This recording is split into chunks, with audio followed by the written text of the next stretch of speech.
അടുത്ത് നമ്മൾ നോക്കാൻ പോകുന്ന ഗ്രാഫ് എന്ന് പറയുന്നത് ഹെഡിങ് കൊടുക്കുക എല്ലാവരും. Identity function. അടുത്ത് നോക്കാൻ പോകുന്നത് ഐഡന്റിറ്റി ഫംഗ്ഷൻ.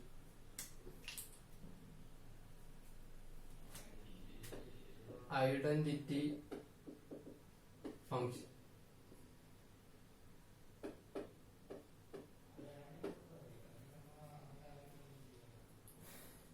ഐഡന്റിറ്റി ഫംഗ്ഷന്റെ പ്രത്യേകത എന്താണ്? എന്താണ് ആ ഗ്രാഫ് പറയുന്നത്? ഐഡന്റിറ്റി ഫംഗ്ഷൻ എന്ന് പറഞ്ഞു കഴിഞ്ഞാൽ കൊടുക്കുന്ന എന്താണോ അത് തന്നെ കിട്ടും.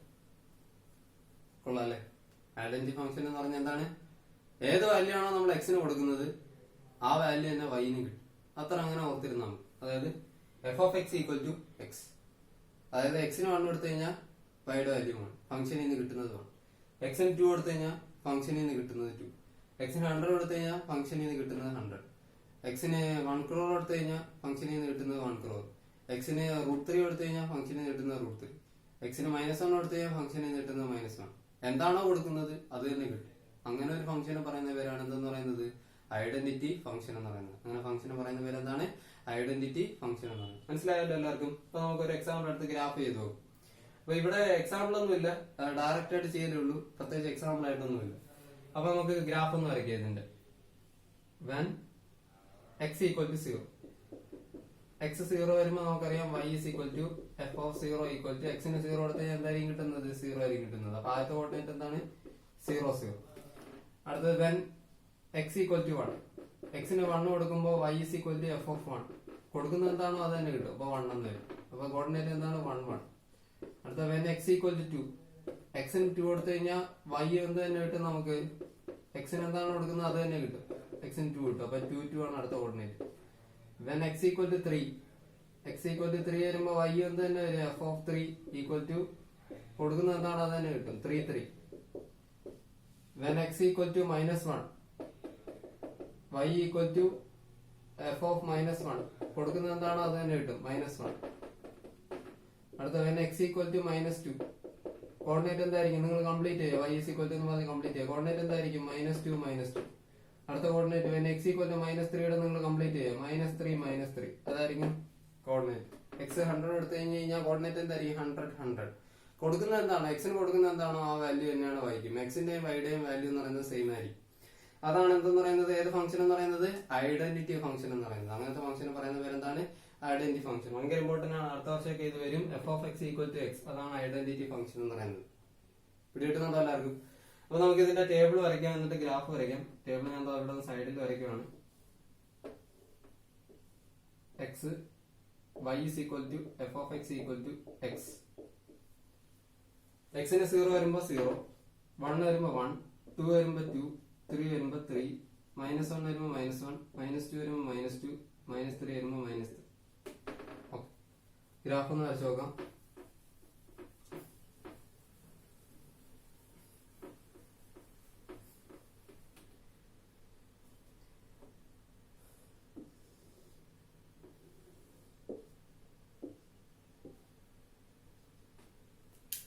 Zero, 1, 2, 3, 1, 2, 3, 1, 2, -1, -2, -3, -1, -2, -3. 0 കൊടുക്കുമ്പോ 0. കോർഡിനേറ്റ് എന്താണ്? 0 0. 1 എക്സിന് 1 കൊടുക്കുമ്പോൾ വൈയുടെ വാല്യൂ 1. എക്സിന് 1 കൊടുക്കുമ്പോൾ വൈയുടെ വാല്യൂ 1. ഇവിടെ ആയിരിക്കും കോർഡിനേറ്റ്. എക്സിന് 2 കൊടുക്കുമ്പോൾ വൈയുടെ വാല്യൂ 2. എക്സിന് 2 കൊടുക്കുമ്പോൾ വൈയുടെ വാല്യൂ 2. ഇതായിരിക്കും കോർഡിനേറ്റ്. എക്സിന് 3 കൊടുക്കുമ്പോൾ വൈയുടെ വാല്യൂ 3. എക്സിന് 3 കൊടുക്കുമ്പോൾ വൈയുടെ വാല്യൂ 3. അടുത്തത് എക്സിന് -1 കൊടുക്കുമ്പോൾ വൈയുടെ വാല്യൂ -1. എക്സിന് -1 കൊടുക്കുമ്പോൾ വൈയുടെ വാല്യൂ -1.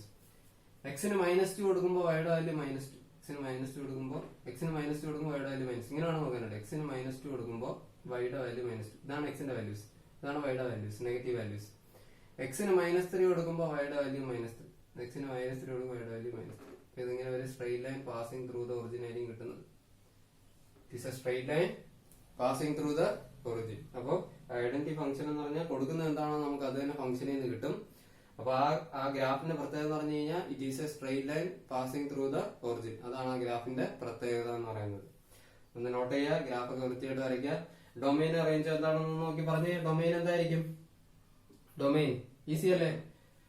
1 കൊടുക്കാമോ 1 കൊടുക്കാം, 2 കൊടുക്കാമോ കൊടുക്കാം, 3 കൊടുക്കാമോ കൊടുക്കാം, പോസിറ്റീവ് നമ്പർ എല്ലാം കൊടുക്കാം, നെഗറ്റീവ് നമ്പർ എല്ലാം കൊടുക്കാൻ പറ്റുമോ നോക്കി. നെഗറ്റീവ് നമ്പർ -1 കൊടുക്കാമോ, എക്സിന് കൊടുക്കാം.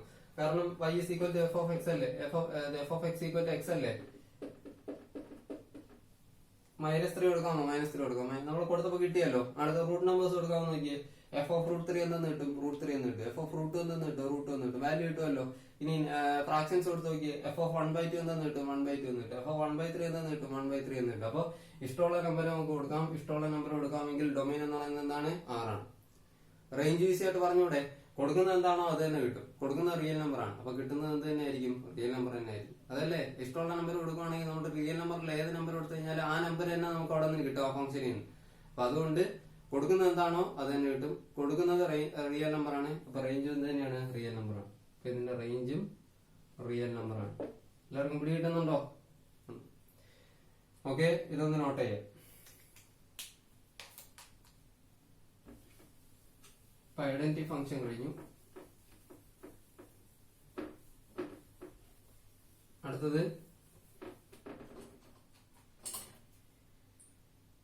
ഹെഡിങ് കൊടുക്കുക എല്ലാരും.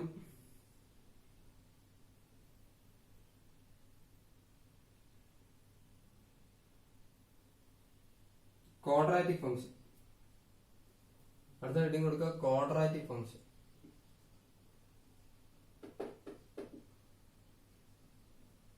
Quadratic function. ക്വാഡ്രാറ്റിക് ഫംഗ്ഷൻ നമ്മുടെ ലീനിയർ ഫംഗ്ഷൻ കണ്ടായിരുന്നു. എന്തായിരുന്നു ലീനിയർ ഫംഗ്ഷൻ എന്ന് പറയുന്നത്? f of x equal to ax plus b. ഇതായിരുന്നു ലീനിയർ ഫംഗ്ഷൻ. അടുത്ത ക്വാഡ്രാറ്റിക് ഫംഗ്ഷൻ എങ്ങനെയായിരിക്കും വരുന്നത്? f of x equal to, പഠിച്ചിട്ടുണ്ട് നിങ്ങൾ, കഴിഞ്ഞ വർഷം പഠിച്ചിട്ടുണ്ട്, എല്ലാവരും പഠിച്ചിട്ടുണ്ട്. എന്തായിരുന്നു quadratic function? ax² plus bx plus c. ഇതാണ് ഇതെന്ന് പറയുന്ന ഒരു ക്വാഡ്രാറ്റിക് ഫംഗ്ഷൻ എന്ന് പറയുന്നത്. അപ്പോ ക്വാഡ്രാറ്റിക് ഫംഗ്ഷൻ എന്ന് പറഞ്ഞാൽ എന്താണ്? ax² plus bx plus c. അതാണ് ഒരു ക്വാഡ്രാറ്റിക് ഫംഗ്ഷൻ എന്ന് പറയുന്നത്. ഓക്കെ, അപ്പൊ ഇതാണ് നമ്മുടെ ഒരു ക്വാഡ്രാറ്റിക് ഫംഗ്ഷൻ. നമുക്ക് ഒരു എക്സാമ്പിൾ എടുക്കാം. f of x equal to x². f of x equal to എന്തെന്ന് എടുത്തു, x². ക്വാഡ്രാറ്റിക് ഫംഗ്ഷനില് പ്രത്യേകത ഇതാണ്, എക്സിന്റെ മാക്സിമം പവർ എന്ന് പറയുന്നത് എത്ര ആയിരിക്കണം, 2 ആയിരിക്കണം. എക്സിന്റെ മാക്സിമം പവർ എന്ന് പറയുന്നത് എത്ര ആയിരിക്കണം, 2 ആയിരിക്കണം. എക്സിന്റെ മാക്സിമം പവർ എത്ര ആയിരിക്കണം, 2 ആയിരിക്കണം. അപ്പൊ ഇവിടെ എക്സിന്റെ മാക്സിമം പവർ 2 അല്ലേ, സിമ്പിൾ ആയിട്ടുള്ള ഒരു ഗ്രാഫ് ആയിരിക്കും നമുക്ക് കിട്ടുന്നത്. അതുകൊണ്ടാണ് നമ്മൾ ഇത് എടുക്കുന്നത്. അപ്പൊ f of x equal to x² എടുത്തു. അപ്പൊ ഒന്ന് പറഞ്ഞേ, വാല്യൂസ് ഒക്കെ കൊടുത്തു നോക്കാം. when x equal to 0 എന്തെന്ന് വരും? y is equal to f of 0 equal to 0² എന്ന് വരും. 0² എത്ര തന്നെയാണ്, 0. ആദ്യത്തെ coordinate 0 0. when x equal to 1, x equal to 1 വരുമ്പോ y is equal to f of 1 is equal to, x ന് 1 കൊടുക്കുമ്പോൾ എന്തെന്ന് വരും, 1². 1² എന്ന് പറഞ്ഞാൽ എത്രയാണ്, 1. അപ്പൊ അടുത്തത് 1 1 ആണ് coordinate. when x equal to 2, y is equal to f of 2. 2² എന്ന് വരും. 2² എത്രയാണ്, 4. അപ്പൊ അടുത്ത coordinate 2 4. when x equal to 3, y is equal to f of 3 equal to 3². 3² എത്രയെന്ന് വരും, 9 എന്ന് വരും. അപ്പൊ അടുത്ത കോർഡിനേറ്റ് എന്ന് പറഞ്ഞാൽ 3 9. അടുത്തത് നെഗറ്റീവ് നമ്പേഴ്സ് കൊടുക്കാം. when x equal to -1, y is equal to f of x, f of -1, f of -1 equal to -1². -1ന്റെ square എത്രയായി മാറും, 1 ആയി മാറും. നെഗറ്റീവിന്റെ സ്ക്വയർ എന്താണ്, പോസിറ്റീവ് ആണ്.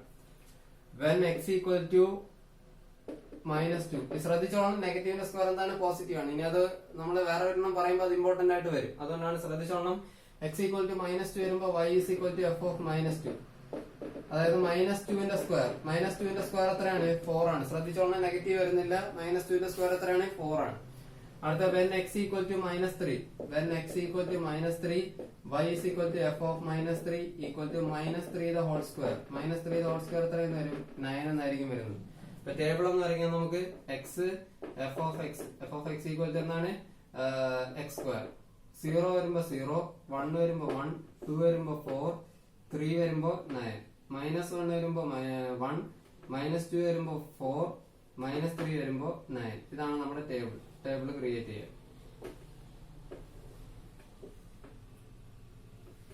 ഓക്കെ, ടേബിൾ ക്രിയേറ്റ് ചെയ്ത് കഴിഞ്ഞു കഴിഞ്ഞാൽ അടുത്തത്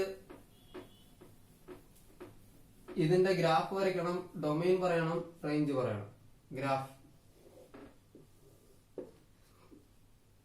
ഗ്രാഫ് എന്ന് പറഞ്ഞു കഴിഞ്ഞാൽ 0 1 2 3 1 2 3 4 5 6 7 8 9. അതുപോലെ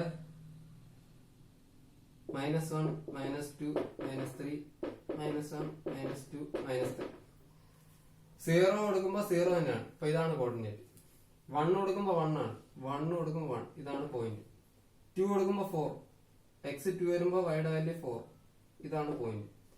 x3 വരുമ്പോ y-യുടെ വാല്യൂ 9. x3 വരുമ്പോ y-യുടെ വാല്യൂ 9. ഇതാണ് പോയിന്റ്. അടുത്തത് -1 വരുമ്പോ y-യുടെ വാല്യൂ എന്ന് പറയുന്നത് 1. ഇതായിരിക്കും പോയിന്റ്. -2 വരുമ്പോ y-യുടെ വാല്യൂ എന്ന് പറയുന്നത് 4. ഇതായിരിക്കും പോയിന്റ്. -3 കൊടുക്കുമ്പോ y-യുടെ വാല്യൂ എന്ന് പറയുന്നത് 9. ഇതായിരിക്കും പോയിന്റ്. ഇങ്ങനെ ആയിരിക്കും ഗ്രാഫ് വരുന്നത്. ഇങ്ങനെ വന്ന് ഇങ്ങനെ വന്ന് ഇങ്ങനെ വന്ന് ഇങ്ങനെ വന്ന് ഇത് വളഞ്ഞാണ് വരാനായിട്ട്. ക്വാഡ്രാറ്റിക് ഫംഗ്ഷൻ എന്ന് പറയുന്ന ഒരു കർവ് ആയിരിക്കും കിട്ടുന്നത്. CBSE-കാർക്ക് നല്ലോണം അറിയായിരിക്കും. നിങ്ങൾ 10ാം ക്ലാസ്സിൽ വരയ്ക്കുന്നത് തന്നെയാണ്. ഇത് സ്ട്രെയിറ്റ് ലൈൻ ആയിട്ട് വരയ്ക്കരുത്. ഇതൊരു കർവായിട്ടായിരിക്കും കിട്ടുന്നത്. വളഞ്ഞ് നല്ല കർവായിട്ടായിരിക്കും വരുന്നത്. നല്ലൊരു കർവായിരിക്കും കിട്ടുന്നത്. എക്സ് സ്ക്വയർ എന്ന് പറയുന്നത് എപ്പോഴും ഒരു കർവായിരിക്കും വരുന്നത്. സ്ട്രെയിറ്റ് ലൈൻ ആക്കി കളയരുത്. ഇതിന് കർവായിട്ടായിരിക്കും വരുന്നത്. ശ്രദ്ധിച്ചോണം, സ്ട്രെയിറ്റ് ലൈൻ ആക്കി കളയരുത്. y = x² എന്ന് പറയുന്നത് എന്താണ്? ഒരു കർവാണിത്. ഇതായിരിക്കും ഒരു ഗ്രാഫ് എന്ന് പറയുന്നത്. അതൊരു കർവാണ് കിട്ടിയത്. പറഞ്ഞ ഡൊമൈൻ എന്താണ്, റേഞ്ച് എന്താണ്? ഇവിടെയാണ് ഇനി ഓരോന്നോരോന്നായിട്ട് മാറാൻ പോകുന്നത്. ഈ ഫംഗ്ഷനിലെ ഡൊമൈനും റേഞ്ചും എന്താണ്? ഡൊമൈൻ പോസിറ്റീവ് നമ്പേഴ്സ് കൊടുത്തല്ലോ, 0 കൊടുത്തല്ലോ, 1 2 3 കൊടുത്തല്ലോ, കിട്ടുന്നുണ്ടല്ലോ. -1 നെഗറ്റീവ് നമ്പേഴ്സ് കൊടുത്തിട്ടുണ്ടല്ലോ, കിട്ടുന്നുണ്ടല്ലോ. അടുത്തത് ഇപ്പോ നമുക്ക് റൂട്ട് നമ്പേഴ്സ് കൊടുത്തോ. f(√2) എന്തെന്ന് വരും? √2² എന്ന് കിട്ടും, 2 എന്ന് കിട്ടും. റൂട്ട് നമ്പേഴ്സും കിട്ടുന്നുണ്ടല്ലോ. ഫ്രാക്ഷൻസ് കൊടുത്ത് നോക്കും. f(1/2) 1/2² 1/2² എന്ന് പറയുന്നത് എത്രയാണ്? 1/4 കിട്ടുന്നുണ്ടല്ലോ. ഉണ്ട്. അപ്പൊ ഏത് നമ്പർ കൊടുത്താലും കിട്ടും. അപ്പൊ ഡൊമൈൻ എന്ന് പറയുന്നത് എന്താണ്? R ആണ്. എന്താണ് റേഞ്ച്? റേഞ്ച് കണ്ടുപിടിക്കണമെന്നുണ്ടെങ്കിൽ ഒരു റേഞ്ച് വേണം, അല്ലെ? അതുപോലെ ഇതിൽ നിന്ന് ഒരു റേഞ്ച് കിട്ടാനായിട്ട് നിങ്ങളൊന്ന് ആലോചിച്ച് നോക്കണം. ആലോചിച്ചാലേ കിട്ടുള്ളൂ. എല്ലാ റിയൽ നമ്പറും കിട്ടുമോ എന്ന് നല്ല രീതിയിൽ ആലോചിക്കും. നെഗറ്റീവ് നമ്പേഴ്സ് എല്ലാം കൊടുത്തപ്പോൾ നമുക്ക് ഇവിടെ നിന്ന് കിട്ടുന്നത് എന്താണ്? ഒന്ന് നോക്കിയേ. നമ്മൾ -1 കൊടുത്തു, നമുക്ക് എന്താണ് കിട്ടിയത്? 1 ആണ് കിട്ടിയത്. -2 കൊടുത്തു, എത്രയാണ് കിട്ടിയത്? 4 ആണ് കിട്ടിയത്. -3 കൊടുത്തു, എത്രയാണ് കിട്ടിയത്? 9 ആണ് കിട്ടിയത്. നെഗറ്റീവ് നമ്പേഴ്സ് എപ്പോഴെങ്കിലും വരും ഈ ഒരു ഫംഗ്ഷനിൽ. എല്ലാ ക്വാഡ്രാറ്റിക് പോളിനോമിയൽ ഫംഗ്ഷനിലും അല്ല. y = x² എന്ന് പറയുന്ന ക്വാഡ്രാറ്റിക് ഫംഗ്ഷനിൽ ഒരു നെഗറ്റീവ് നമ്പർ വരുമോ? കിട്ടുമോ നമുക്ക് അതിൽ നിന്ന് ഒരു നെഗറ്റീവ് നമ്പർ? നമുക്ക് ആ ഫംഗ്ഷനിൽ കിട്ടുമോ? ഒരു നെഗറ്റീവ് നമ്പറിന്റെ സ്ക്വയർ എടുത്താൽ അത് എന്ത് നമ്പർ ആയിരിക്കും വരുന്നത്? പോസിറ്റീവ് നമ്പർ ആയിരിക്കും വരുന്നത്. ശരിയല്ലേ? ഏതെങ്കിലും ഒരു നെഗറ്റീവ് നമ്പർ സ്ക്വയർ ചെയ്യുമ്പോൾ വരുമോ അവിടെ എന്ന് പറയുന്നത്? ഇല്ല. ഒരിക്കലും നമുക്ക് സ്ക്വയർ ചെയ്ത് കഴിഞ്ഞാൽ നെഗറ്റീവ് നമ്പർ കിട്ടത്തില്ല. അപ്പൊ കിട്ടുന്ന നമ്പറിൽ നിന്ന് ആരൗട്ടായി? നെഗറ്റീവ് നമ്പേഴ്സ് ഔട്ടായി. ഒരിക്കലും നമുക്ക് കിട്ടുന്ന നമ്പറിൽ ആര് വരില്ല? നെഗറ്റീവ് നമ്പർ വരില്ല. 0 വരുമോ? 0 വരും. 0 കൊടുത്തു കഴിഞ്ഞാൽ നമുക്ക് 0 ആയിരിക്കും കിട്ടുന്നത്. അപ്പൊ നമുക്ക് എങ്ങനെ എഴുതാം അതിനെ? നമുക്ക് അതിനെ എഴുതുന്നത് ഇത് പോസിറ്റീവ് റിയൽ നമ്പേഴ്സ് ഇൻക്ലൂഡിങ് എന്തെന്ന് എഴുതാം? നമുക്ക് അതിനെ 0 എന്ന് എഴുതാം. എന്തായാലും നമുക്ക് പോസിറ്റീവ് റിയൽ നമ്പേഴ്സ് ഇൻക്ലൂഡിങ് 0. അല്ലെങ്കിൽ ഇങ്ങനെ എഴുതാം, set of non negative, negative അല്ലാത്ത non negative real numbers. Non negative real numbers. Negative numbers മാത്രം വരില്ല, ബാക്കി എല്ലാ നമ്പേഴ്സും വരും. അപ്പൊ നമുക്ക് എങ്ങനെ എഴുതാം? Set of non negative real numbers. അത് എല്ലാ ക്വാഡ്രാറ്റിക് ഫംഗ്ഷന്റെ കേസിലെ റേഞ്ച് അല്ല ഞാൻ പറയുന്നത്. ഈ പർട്ടിക്കുലർ ക്വാഡ്രാറ്റിക് ഫംഗ്ഷന്റെ റേഞ്ച് ആണ് ഞാൻ പറയുന്നത്. y = x² എന്ന് പറയുന്നത്. ഇവിടെയാണ് നമുക്ക് നെഗറ്റീവ് നമ്പേഴ്സ് വരാത്തത്. വേറെ കേസുകളൊക്കെ ഉണ്ടാവാം നെഗറ്റീവ് നമ്പേഴ്സ് വരുന്നത്. ഫോർ എക്സാമ്പിൾ ഞാൻ ഇപ്പൊ പറയുകയാണെങ്കിൽ നിങ്ങൾക്ക് ഒരു ഹോംവർക്ക് തരാം. f(x) = x² + 3. x² + 3. ഇതാണ് നിങ്ങളുടെ ഹോംവർക്ക് എന്ന് പറയുന്നത്. ഇത് നിങ്ങൾ ഗ്രാഫ് വരയ്ക്കണം. പിന്നെ എന്താണ്, ഡൊമൈനും റേഞ്ചും കണ്ടുപിടിക്കണം. ഇതിന്റെ ഡൊമൈനും റേഞ്ചും ഒന്ന് കണ്ടുപിടിച്ച് നോക്കുക. ഡൊമൈൻ എളുപ്പമാണ്. റേഞ്ച് കണ്ടുപിടിക്കണമെന്നുണ്ടെങ്കിൽ നിങ്ങളൊന്ന് ട്രൈ കിട്ടിയില്ല എന്നുണ്ടെങ്കിൽ അടുത്ത ക്ലാസ്സിൽ പറയാം. നിങ്ങൾ ജസ്റ്റ് ഒന്ന് ട്രൈ, കിട്ടാൻ ചാൻസ് ഇല്ല, എന്നാലും റേഞ്ച് ഒന്ന് ട്രൈ ചെയ്യുക. നിങ്ങൾക്ക് കിട്ടുന്നുണ്ടോ എന്നൊന്ന് നോക്കാം. കിട്ടിയില്ലെങ്കിലും പ്രശ്നമല്ല, അടുത്ത ക്ലാസ്സിൽ ഞാനത് പറഞ്ഞുതരാം. അപ്പൊ അതിന്റെ റേഞ്ച് ഒന്ന് നോക്കാം. അപ്പൊ ഇത് ഇത്ര നന്നായിട്ട് നോക്കുക. ഇവിടെ റേഞ്ച് എന്ന് പറഞ്ഞു കഴിഞ്ഞാൽ set of non negative real numbers. അത് തന്നെ ആയിരിക്കണമെന്നില്ല ഇവിടുത്തെ റേഞ്ച് എന്ന് പറയുന്നത്. അപ്പൊ ഓരോ ഫംഗ്ഷനനുസരിച്ച് മാറും ഇങ്ങനത്തെ കേസുകൾ. പോളിനോമിയൽ ഫംഗ്ഷനില് അല്ല, ക്വാഡ്രാറ്റിക് ഫംഗ്ഷനില് f(x) എന്ന് പറയുന്നത് x² + 3 ആണ് നിങ്ങളുടെ ഹോംവർക്ക്. അതില് ഡൊമൈൻ എന്ന് പറയുന്നത് ഇതുപോലെ തന്നെ ആയിരിക്കും. ഡൊമൈനിൽ മാറ്റമൊന്നുമില്ല, 6 തന്നെ ആയിരിക്കും. ഇഷ്ടമുള്ള നമ്പർ ഇവിടെ കൊടുക്കാൻ പറ്റും. റേഞ്ചിലാണ് മാറ്റം വരുന്നത്. അതൊന്ന് നോക്കുന്നത്. അതൊന്ന് നോട്ട് ചെയ്തെല്ലാരും.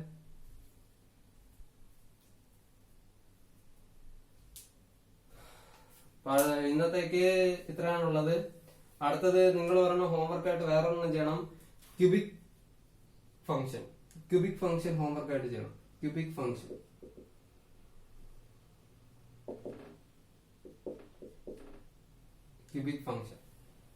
അത് നിങ്ങൾക്ക് ചെയ്യാനായിട്ട് അല്ലെങ്കിൽ കണ്ട അത് നമുക്ക് അടുത്ത ക്ലാസ്സിൽ ചെയ്യാം. വേറെ ഒന്നോടെ ഇതിൽ ഹോംവർക്ക് ആയിട്ട് ചെയ്യും.